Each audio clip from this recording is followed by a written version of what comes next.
Paz do Senhor, meus irmãos. Amém. Glória a Deus. Estou feliz de estar com os irmãos mais uma vez, a qual o pastor nos convidou para estar aqui ministrando a palavra do Senhor. Me sinto muito feliz de estar com os irmãos. Deus abençoe a congregação aqui do Parque Boa Esperança 2. Quero fazer uma leitura da palavra, aproveitando que os irmãos estão em pé. Livro de Gênesis, capítulo de número 4. Livro de Gênesis, capítulo 4. Glória a Deus. Deus abençoe o pastor Emerson por esta congregação abençoada, por esses obreiros abençoados, em nome de Jesus. Livro de Gênesis é o primeiro livro da Bíblia, 4º capítulo. Quem achou, diga: eu já achei, pastor. Já achei, pastor. O versículo de número 1 diz assim: conheceu Adão a Eva, sua mulher, e ela concebeu e teve a Caim, e disse: alcancei do Senhor um homem. Tornou a dar à luz, e teve Abel, seu irmão. Abel foi pastor de ovelhas, e Caim foi lavrador da terra. Ao cabo de dias trouxe Caim do fruto da terra uma oferta ao Senhor. Abel também trouxe dos primogênitos das suas ovelhas, e da sua gordura atentou o Senhor para Abel e para a sua oferta, mas para Caim e para a sua oferta não atentou. Eirou-se Caim fortemente, e descaiu-lhe o semblante. Então lhe disse o Senhor: por que te iraste? E por que descaiu o teu semblante? Se procederes bem, não serás aceito, e se não procederes bem, o pecado jaz à porta, e sobre ti será o teu desejo, mas sobre ele deves dominar. Disse Caim ao seu irmão Abel: vamos ao campo. Estando eles no campo, Caim se levantou contra o seu irmão Abel e o matou. E disse o Senhor a Caim: onde está Abel, teu irmão? E ele respondeu: não sei. Acaso sou eu guardador do meu irmão? Disse Deus: que fizeste? A voz do sangue do teu irmão clama a mim desde a terra. Os irmãos podem dizer amém? Amém. Podem tomar assento nessa noite. Glória a Deus. Louvado, engrandecido. Glória a Deus. Aqui nós temos uma passagem bíblica onde a Bíblia nos ensina, no início da criação de Deus, dois irmãos que cada um tinha um ofício. A Bíblia diz que um era lavrador da terra e o outro era pastor de ovelha. Caim e Abel, eles foram concebidos por Eva e Adão depois da queda, que eles caíram pelo pecado, a qual desobedeceram a ordem de Deus de não tocar nem comer do fruto da árvore do conhecimento do bem e do mal. Esta árvore, conhecida por nós, foi aquela que Deus colocou no meio do jardim, a qual, de todos os frutos que estavam sobre o jardim, eles poderiam comer. Somente da árvore do conhecimento do bem e do mal foi dito a eles que não poderia tocar nem comer do fruto, porque os dias que eles fizessem isso, eles estavam condenados à morte. A Bíblia diz que na viração sempre do dia, Deus passava a falar com Adão. A Bíblia diz que, passando-se tempo, não sabemos quanto tempo isso se deu. O tempo de Deus não é o nosso tempo.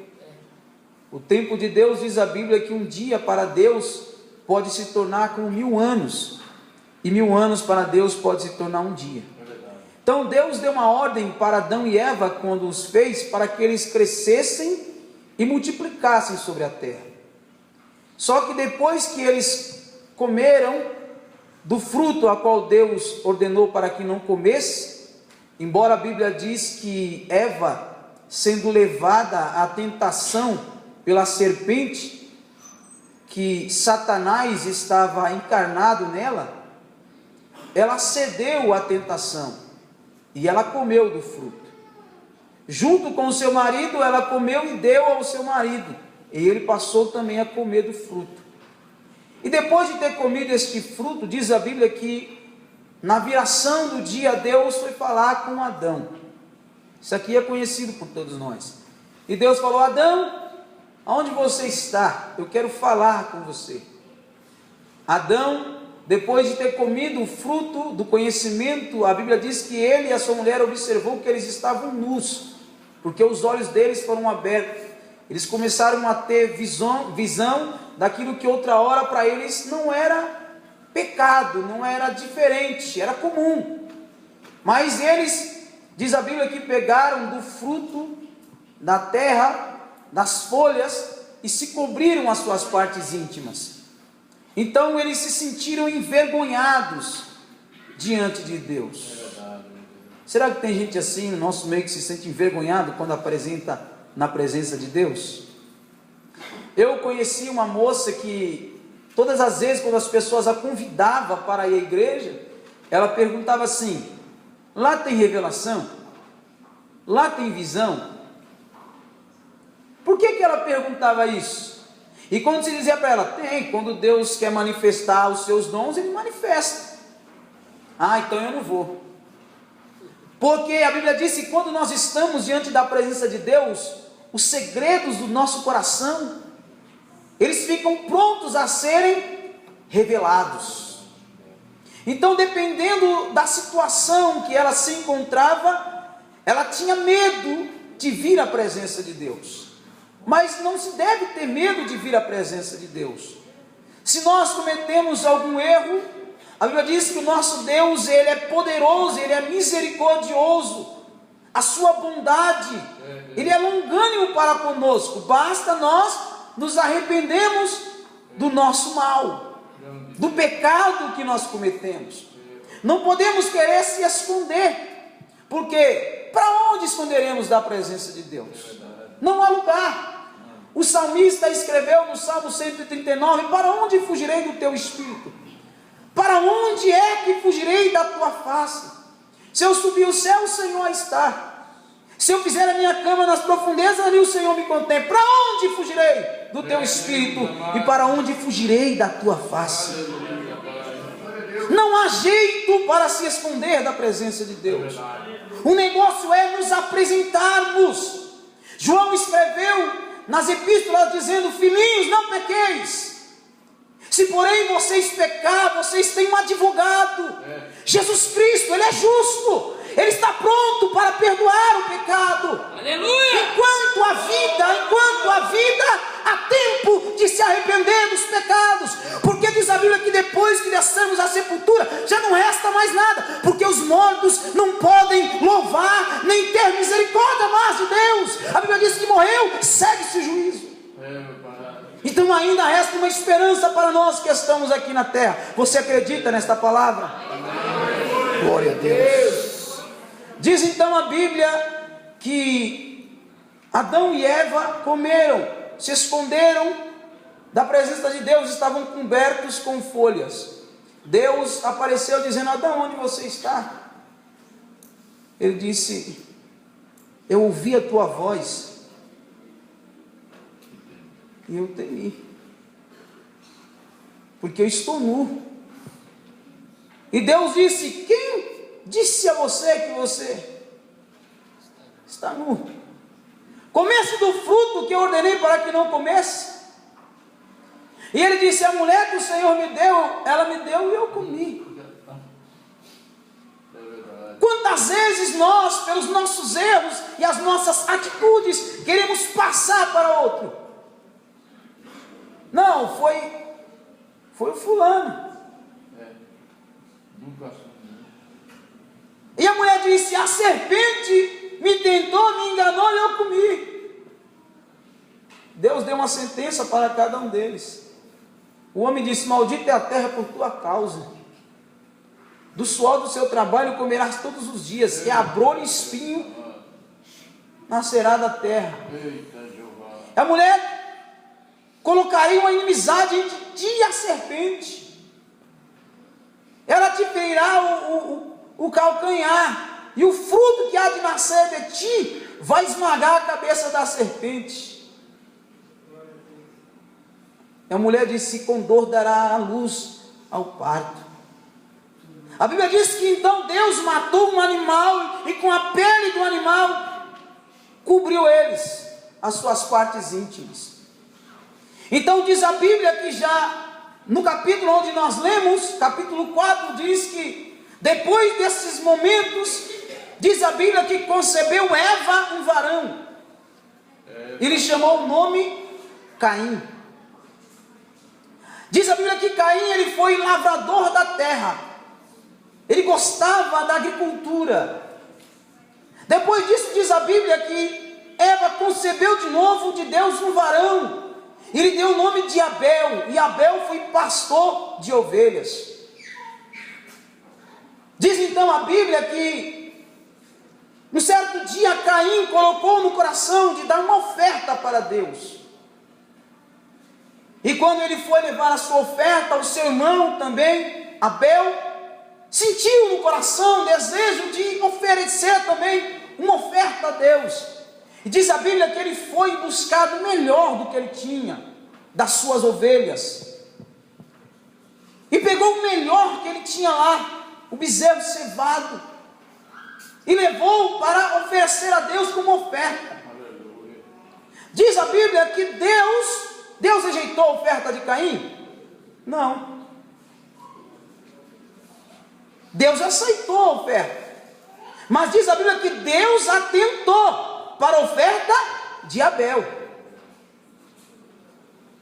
Muitas vezes deixamos-nos levar por situações que dentro dos nossos corações vai criando raízes, porque o outro fez e eu não consegui fazer igual, então eu não sou melhor, eu não sou bom.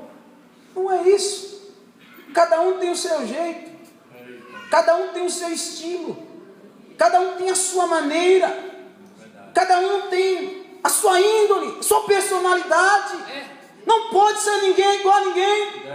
Olha aqui, tem muitas pessoas, cada um tem um semblante, cada um tem uma fala, cada um tem uma impressão digital. Somos diferentes. A aceitação cabe a Deus. Ele sabe o que é melhor. Olhando aqui a aparência de cada um, todo mundo aqui é igual. Mas o coração, quem conhece é Deus. Aleluia.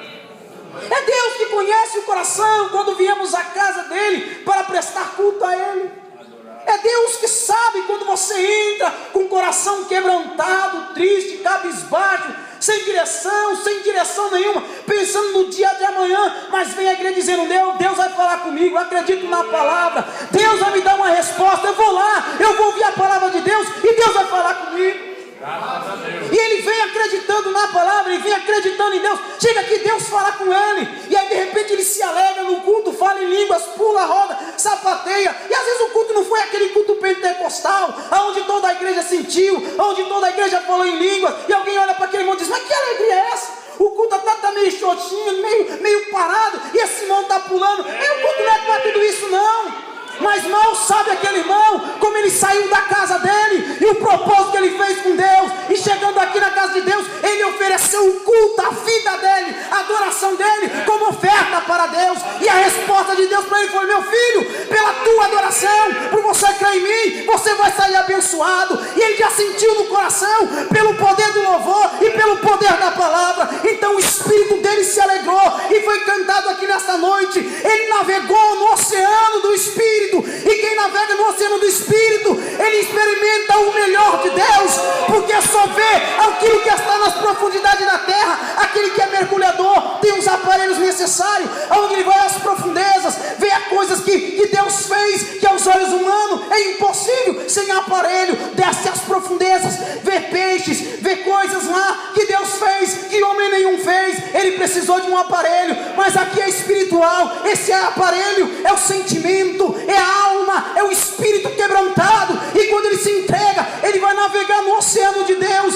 e ele vai ver coisas inefáveis. Como disse o apóstolo Paulo, a um homem não é lícito falar por causa das grandezas. Ele vai navegando no oceano do Espírito, e o Espírito vai enchendo ele. Daqui a pouco ele levanta no meio da igreja e bate palma, e roda, e sapateia. E alguém diz: mas que negócio é esse? Você não está entendendo, porque diz a Bíblia, embora sendo nosso crente, mas só entende as coisas espirituais quem é espiritual. Porque tem muitos que vêm à igreja, não está espiritualmente, está carnalmente. Paulo disse: irmãos, por essas coisas quando vocês reunis, eu não vos louvo, porque quando reunis na igreja, não é para melhor, senão para pior. Ei, irmão, navega no oceano do Espírito, entrega o seu culto a Deus, e Deus vai falar contigo, e você vai sentir a presença dele, e você vai ter motivo para ele receber a tua oferta.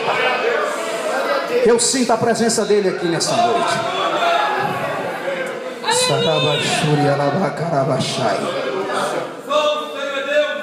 O coração que conhece é Deus. Glória a Deus. Deus olhou para o semblante de Caim, ficou meio que angustiado, abatido. Deus olhou e disse: por que decaiu o seu semblante, Caim? Se procederes bem, não serás aceito. Se procederes mal, o pecado jaz à porta.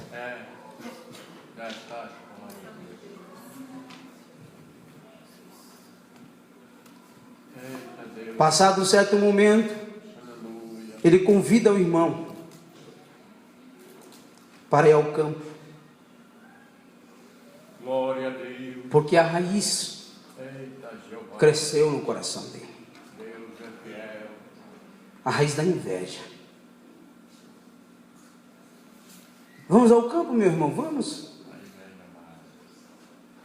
Chegou no meio do campo, ele ataca o irmão dele, mata o irmão, esconde o corpo do irmão,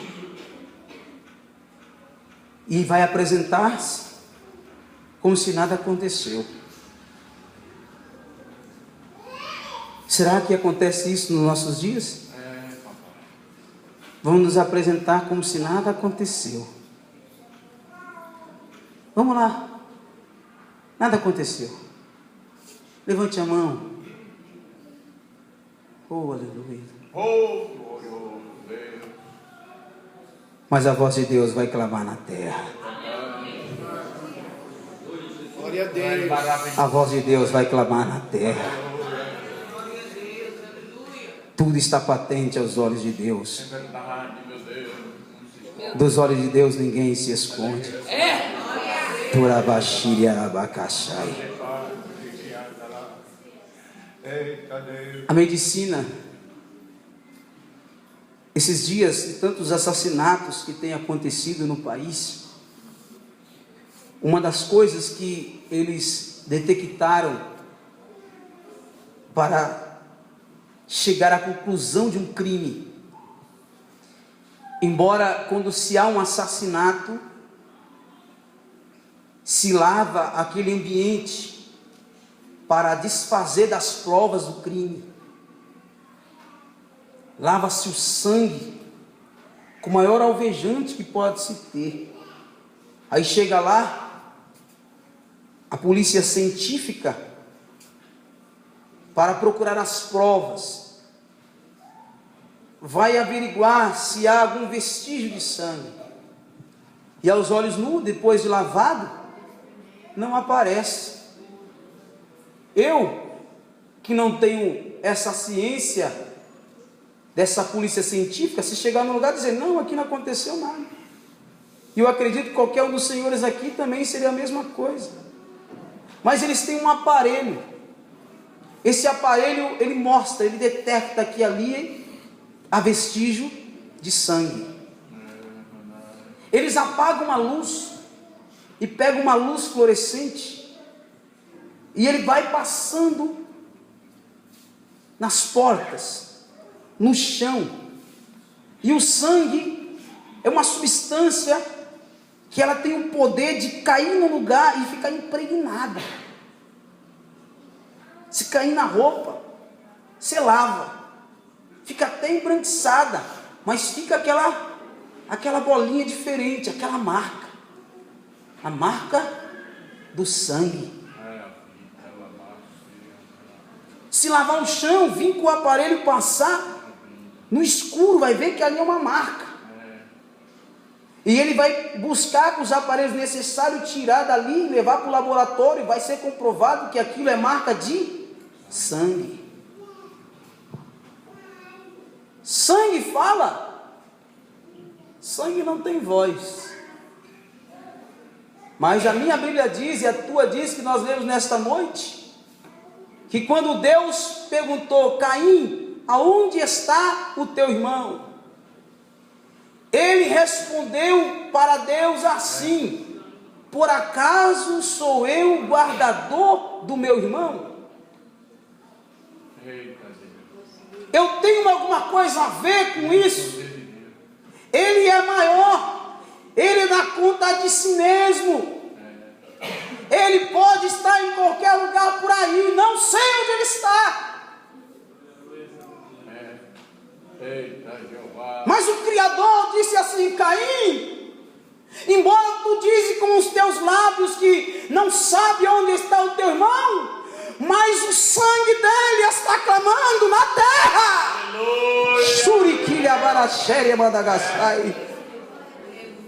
Eu ouço o sangue dele clamar por justiça. O sangue de Abel clama. O poder que há no sangue. Você sabe o poder que tem o sangue, irmãos? Muitas pessoas nesse exato momento, nos hospitais espalhados por aí, estão carentes de doação de sangue. Eu sou doador de sangue. Meu sangue é O negativo. Tem gente que é O positivo. Tem gente que é negativo, positivo. Mas tem uma qualidade de sangue que ela é universal. Este sangue, no modo popular, é tido como sangue bom. É o sangue O.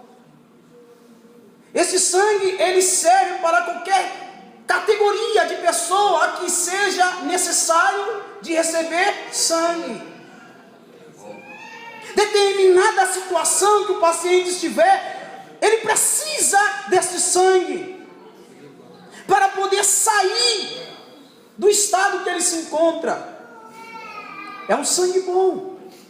O sangue de Caim estava clamando, ao ponto que o autor aos Hebreus referiu-se sobre ele, lá no livro da fé, na categoria dos heróis da fé. Se o sangue dele clama, chegou um ponto que depois desse período de Caim e Abel, o pecado já estava impregnando nas pessoas, nos seres humanos.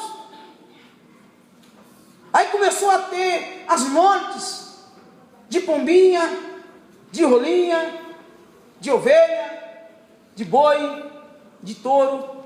Tudo isso, sabe por quê? Por causa do pecado de quem? Do homem. No livro do Êxodo, quando Moisés tira o povo do Egito, e Deus levanta da geração de Levi os sacerdotes para oferecer sacrifício da geração de Arão, o povo sempre pecava e levava as pombinhas, as rolinhas, os cordeiros para ser imolado, para lavar o pecado do homem. Mas chegou um determinado momento da história que Deus falou no livro do profeta Isaías capítulo 1, que Deus estava cansado do sangue dos touros, das ovelhas, das pombinhas, das rolinhas, por causa do pecado do homem. Deus estava cansado, porque diariamente o homem pecava. Levava ao sacerdote, o sacerdote oferecia sacrifício pelo pecado. E depois disso, uma vez no ano, o sumo sacerdote se consagrava para entrar no Santo dos Santos, para oferecer sacrifício para o pecado dele e para o pecado do povo, uma vez no ano. E mesmo assim, os seres continuou pecando. Até o dia que Deus enviou o sangue, nascido de mulher, para acabar com o sangue das rolinhas, das pombinhas, dos cordeiros.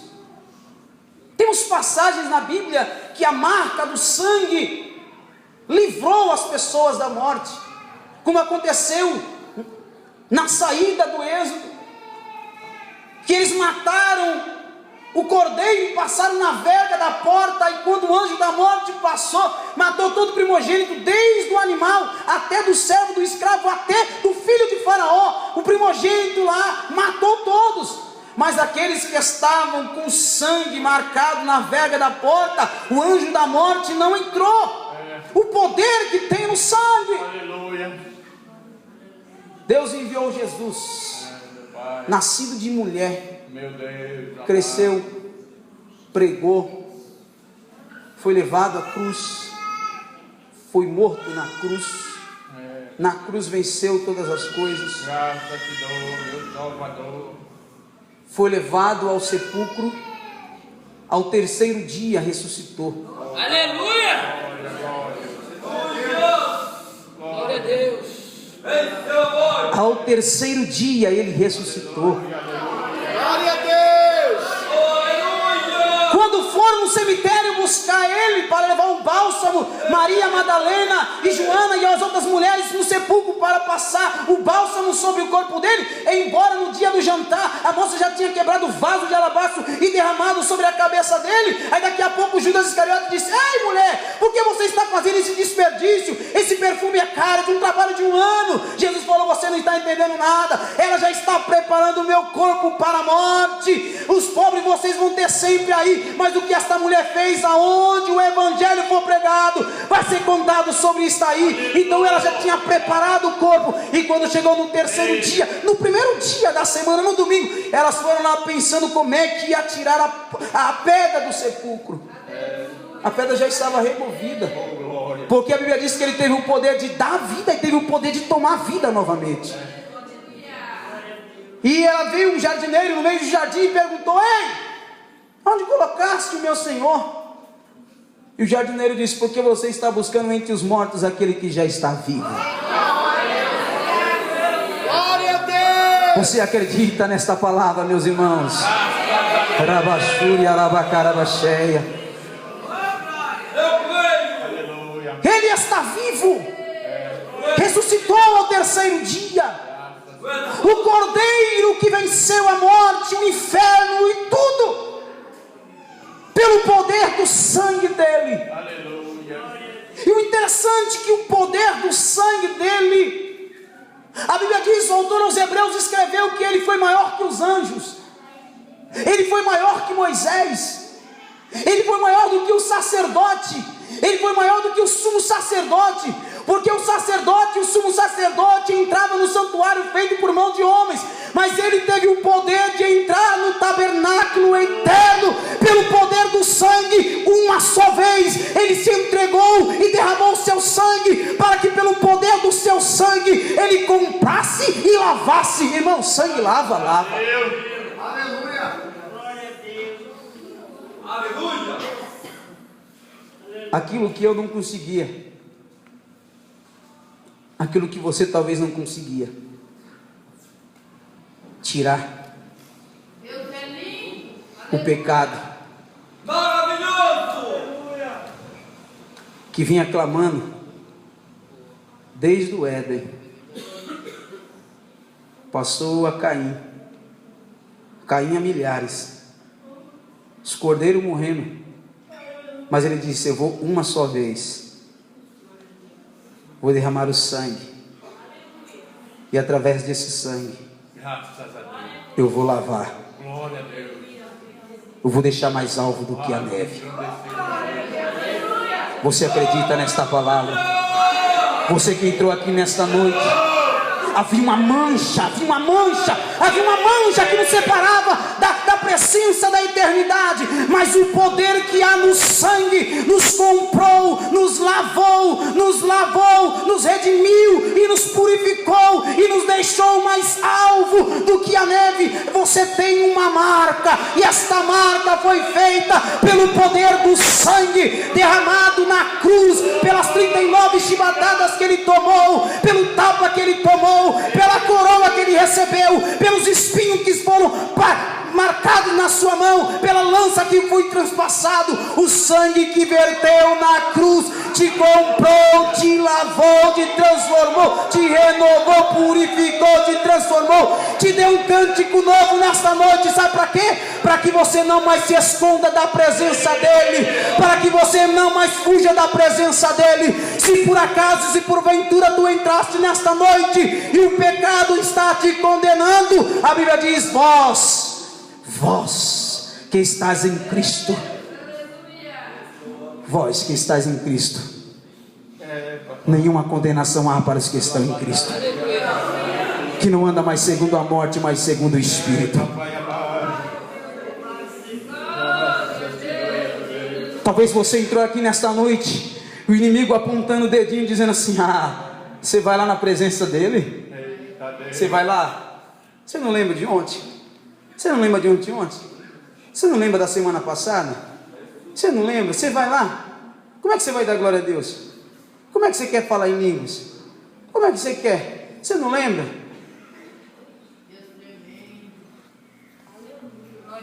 Glória a Jesus. O poder do sangue. O poder do sangue te liberta. O poder do sangue te dá liberdade. O poder do sangue te dá liberdade de você falar em línguas. O poder do sangue te dá liberdade de você glorificar. O poder do sangue te dá liberdade de você adorar. O poder do sangue que te libertou. Você só está aqui nesta noite porque o sangue puro foi vertido na cruz para te lavar. E se um dia alguém quiser falar alguma coisa contra ti, você pode dizer: ei, você pode até apontar o dedo, mas teve um sangue derramado que me lavou, que me purificou, que me transformou, que me renovou e que me deu forças para estar aqui. Eu não tenho mais razão nenhuma para querer me esconder da presença de Deus, porque Ele me cobriu com o poder do seu sangue, Ele me lavou com o poder do seu sangue, Ele me comprou com o poder do seu sangue, Ele me trouxe à presença dEle com o poder do seu sangue. Embora outra hora eu estava manchado com o pecado que estava em mim, mas Ele derramou o sangue na cruz, e eu acredito na cruz, eu acredito nele, e por acreditar nele eu estou aqui nesta noite. Então, por esta razão, eu tenho liberdade de levantar as minhas mãos, eu tenho liberdade de ficar de pé, eu tenho liberdade de gritar bem alto: bendito seja o Cordeiro que venceu na cruz para me dar força, para me dar vida, para me dar esperança. Se você entrou aqui nesta noite sem esperança nenhuma, Ele te diz nesta noite: tenha esperança, tenha esperança, tenha esperança, tenha esperança, tenha esperança, tenha esperança. O profeta Jeremias escreveu no livro de Lamentações, capítulo 3, versículo 39, se não falha a minha pequena memória: ponha o teu rosto no pó, porque ainda há uma esperança para a tua vida, há uma esperança para você. Você entrou aqui nesta noite dizendo: mas como é que eu vou lá? Como é que eu vou lá? Ei, você veio, sabe por quê? Porque o Espírito te conduziu, o Espírito te trouxe nesta noite dizendo: vai. Ele te diz: fica, mas o Espírito fala: vai que eu tenho coisa nova para você, vai que eu tenho uma palavra para a tua justificação, eu tenho uma palavra para a tua renovação, eu tenho uma palavra para te colocar de pé. Ei, se você entrou aqui prostrado, Ele te toma pela tua mão e te põe de pé, em lugares firmes, em lugares altos. Ei, se você entrou cabisbaixo sem direção, Ele te toma como as asas da alva, te leva a lugares altos, Ele te leva a lugares altos. Se você entrou fraco, sem direção, sem saber o que fazer, Ele te toma pela tua mão. Ainda que você caiu, tu não ficará prostrado. Se o inimigo vem contra ti por um caminho, mas por 7 caminhos fugirá de ti. Ele te diz nesta noite: põe-te em pé, porque eu tenho força para a tua vida. Se você precisa de sangue, Ele vai injetar o sangue dele em ti, mas de pé você vai ficar, e parado você não vai ficar. Caminhando você vai, porque Ele tem um caminho muito longo para você seguir. Eu sinto a presença dele aqui nesta noite. Glória a Deus. Eu sinto a presença dele. E quem sente o poder do sangue dele, quem sente o poder do sangue dele, vê as profundezas dele. Quem sente, quem crê no poder do sangue dele, vê as profundezas dele. Glória a Deus. Quando João, por causa da palavra de Deus, ele foi levado à ilha de Patmos, por causa da palavra. A Bíblia diz que na ilha de Patmos o Espírito de Deus o tomou. Foi cantado aqui nessa noite: eu navegarei no oceano do Espírito. João, por causa da palavra, ele foi levado ao Espírito, à presença do Altíssimo. E lá ele viu coisas, ouviu coisas. E Deus falou para ele através do seu anjo, dizendo: tudo que você vê e ouvir, escreve no livro, e você vai mandar 7 igrejas que estão na Ásia. De repente ele vê um alto trono e sublime trono, e um ser que estava sentado sobre o trono, a qual os olhos dele eram como chama de fogo, os pés eram como um latão reluzente, tinha um cinto de couro sobre ele, no manto que estava sobre a sua coxa estava escrito: Rei dos Reis e Senhor dos Senhores. Aleluia. Da boca dele tinha uma espada afiada de 2 gumes. Ele tinha um cetro na mão dele de ferro. O trono dele é o céu, e João escreveu que a terra é o estrado dos seus pés. E João viu que ele tinha a aparência de um cordeiro. E eu não disse aqui que a medicina dos nossos dias, quando vai detectar, mostra que tem sangue? E quando João viu que ele estava salpicado de sangue. A marca dele estava com ele, dizendo: eu sou o cordeiro que morreu e que venceu. As marcas do sangue estão aqui.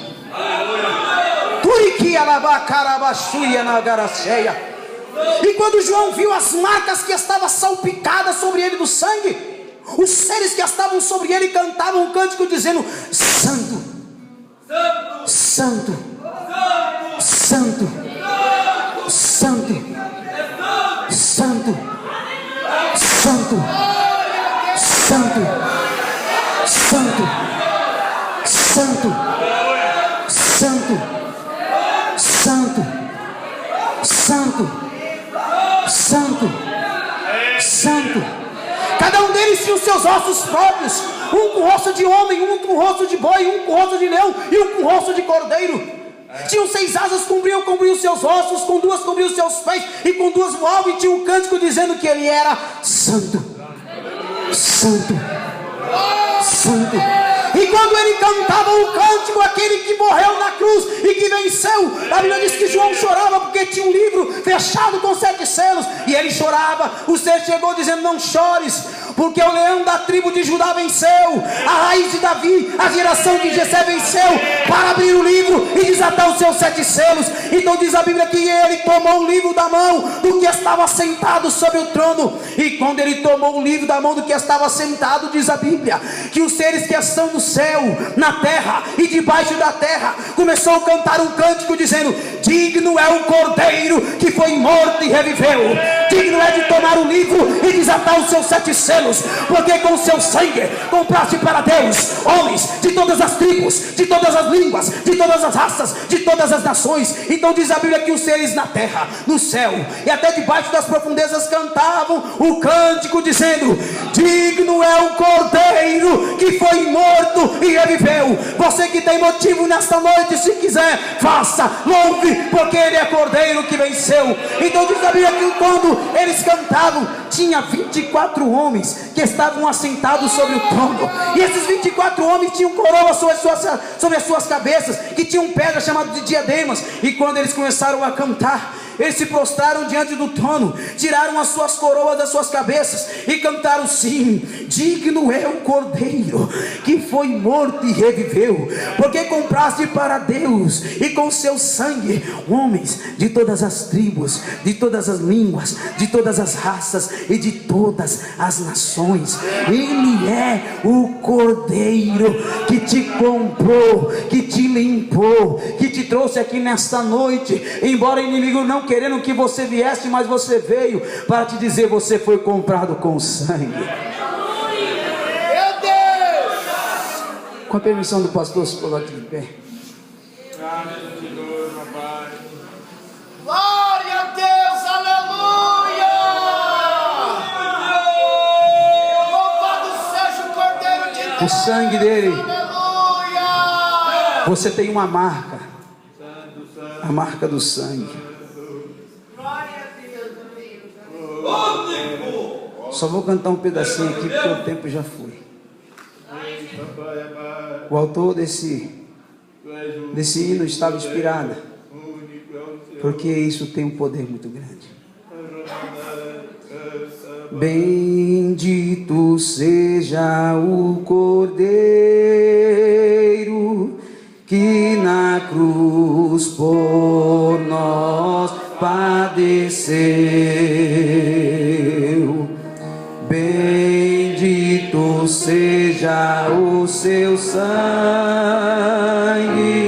que por nós ali ele verteu. Cante. Eis neste sangue lavado, com roupas que tão alvas são, os pecadores remidos.